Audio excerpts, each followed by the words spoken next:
Let's define first Constitution. So, Constitution is the foundation of a system of a government. It also has a body of rules and principles with accordance with which the power of the sovereignty is exercised or implemented. So, in a similar way, a constitution is a set of rules that guides how a country operates or how a country works. Now, the political constitution of 1899, and formerly known as the Malolos Constitution, was the constitution of the First Republic Philippine. It was made after the Philippines gained independence. Now, to understand its birth, let's discuss first the Malolos Congress, also known as the Revolutionary Congress. The Malolos Congress was the legislative body of the revolutionary government of the Philippines. On July 18, 1898, Emilio Aguinaldo issued a decree calling for the election of delegates to the Revolutionary Congress. 5 days later, another decree was issued declaring that Aguinaldo would appoint a representative to the Congress because holding election was impractical at the time. He appointed a total of 50 delegates, but this number fluctuated from time to time. On September 15, 1898, Aguinaldo convened the Revolutionary Army Congress at Barazoen, George, in Malolos, Bulacan. In accordance with these two decrees, the passive band played the national anthem and the mode was bestived. Following Aguinaldo's speech, congressional elections were held among the delegates present. Among the most significant accomplishments of the Malolos Congress were the following. On September 29, 1898, the Malolos Congress ratified the declaration of the Philippine independence held at Kuwait, Cavite on June 12, 1898. Passage of a law that allowed the Philippines to borrow 20 million from the banks for government expenses. Establishment of the Universidad Literatura de Filipinas and other schools. Drafting of the Philippine Constitution declaring war against the United States on June 12, 1899.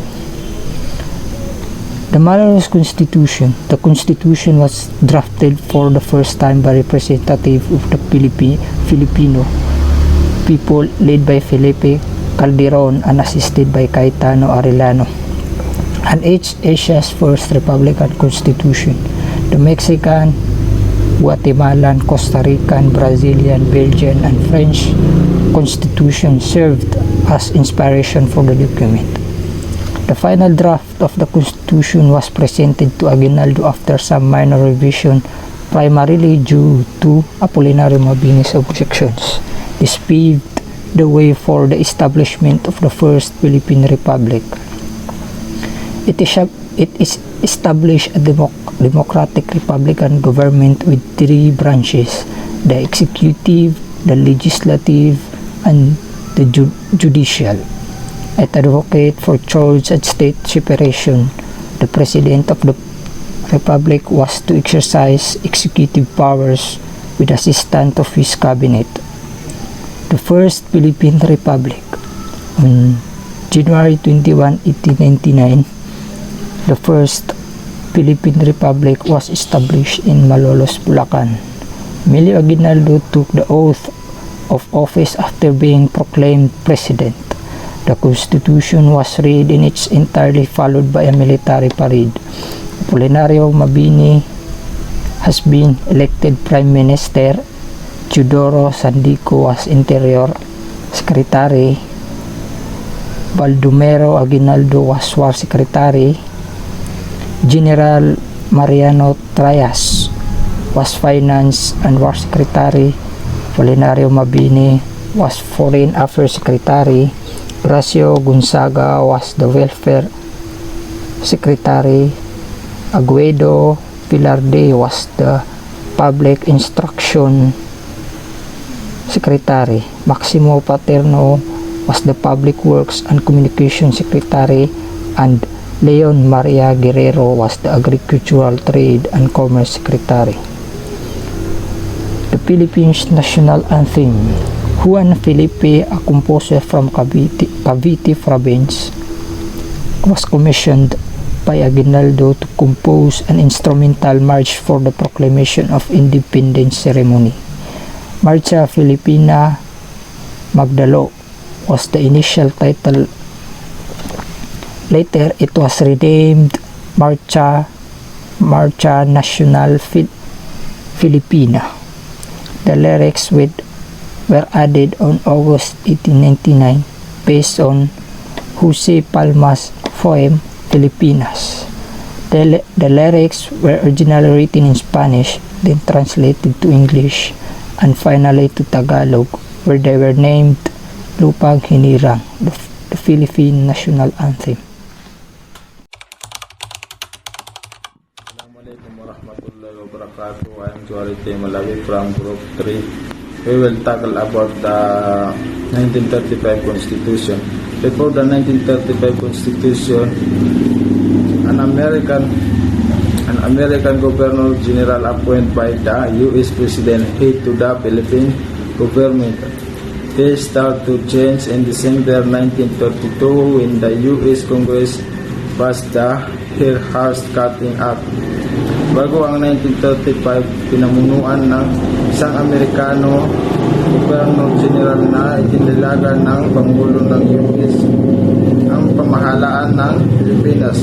Nagbago ito noong December 1932 nang ipinasa ng Congress ng US ang Hearst Cutting na layunin bigyan ng ganap na kalayaan ang Pilipinas. Ngunit hindi tinanggap ito ng Senado ng Pilipinas dahil sa ilang mahalagang pagkukulang kabilang ang panatili ng mga taripa sa asukal at hindi nagpagbigay ng libreng kalakalan. Noong 1934, ipinasa ang Tiding McDuffie na nagbigay ng daan para sa pagbuo ng Commonwealth Government ng Pilipinas sa loob ng 10 taong transition. Kinakailangan ng bagong konstitusyon kaya't noong Hulyo 30, 1934 nagsagawa ng Constitutional Convention sa Maynila. Matapos ang ilang buwan na aprobaan ang bagong konstitusyon noong Pebrero 8, 1935 at naratifikahan sa pamamagitan ng popular na boto. Noong September 16, 1935, nagkaroon ng halalan para sa Pangulo kung saan nahalal sina Manuel L. Quezon at Sergio Osmeña ng Nacionalista Party. Inaugurate ang Commonwealth Governor noong November 15, 1935 na dinaluhan ng humigit kumulang 300,000 na tao. Naglunsad ito ng mga ambisyosong patakaran para sa kaunlaran ng bansa, kabilang ang National Defense ng 1935 na nag-ayos ng conscription at nagpatupad ng mga reforma sa edukasyon at transportasyon. Sa kabila ng pagsisikap na natili ang kawalang katiyakan sa antas ng suporta ng US para sa inaharap na Republika ng Pilipinas, lalo na sa larangan ng diplomasya at militar. Naharap ang mga magsasaka sa mga hamon tulad ng utang at pagtaas ng populasyon ng nagbigay diin sa pangangailangan ng agrarian reform. Gayunpaman ay nagpatuloy ang Commonwealth sa pag-unlad at lumakas ang pag-asa para sa kalayaan ng ating bansa.